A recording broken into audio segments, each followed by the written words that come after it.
मर्मन्তুद सड़क दुर्घटना बापा और पुओ गुरुतर आहत। वर्तमान बड़ खबर। बोरीगुमा ब्लॉक अंतर्गत कोसागुड़ा निकट में 2 स्कॉर्पियो और 2 बाइक दुर्घटना बापा और पुओ गुरुतर आहत होइछंती। छत्तीसगढ़ राज्यर गोटे स्कॉर्पियो बोरीगुमा अभिमुखे द्रुत गति आसुवा बेले एक कार को धक्का देथिबा बेले सामने आसुवा स्कूटी को बाजिथिला। स्कूटी चलाउथुवा बापा और पुओ गुरुतर आहत होई बोरीगुमा मेडिकल चिकित्सा होइछंती। अन्य गोटे बाइक विपरीत दिग को जाउथबा बेले स्कॉर्पियो धक्का देथिला से सामान्य आहत होइछंती। बोरीगुमा पुलिस घटनास्थल रे पहुंची रास्ता कड़रू 3टी गाड़ी उद्धार करिछि। अधिक आलोचना पई आम सह जोड़ी होइछंती आम प्रतिनिधि सुभाष। सुभाष, ए दुर्घटना सठिक कारण कोन जणा पड़छि?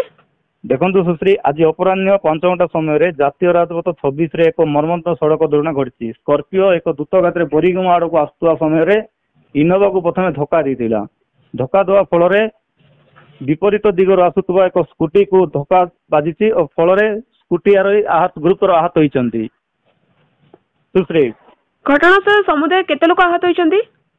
घटनास्थल रे जो स्कूटी रे चालक थिले, चालक बाप और पुओ थिले, सेमानंकु गुरुतर आहत होवा सहित सेमान प्रथमे प्राथमिक मेडिकल को पठा जाइतिला बोरीगुमा, तापरे कोरापुट बड़ मेडिकल को सेमान को रेफर कराइछि। सुश्री, पुलिस खाली गाड़ी नेछि ना कहा को अटक रखिछि की? पुलिस खाली गाड़ी नेछि कि ना कहा को अटक रखिछि की? हाँ, देखो ए दुर्घटना घटी फल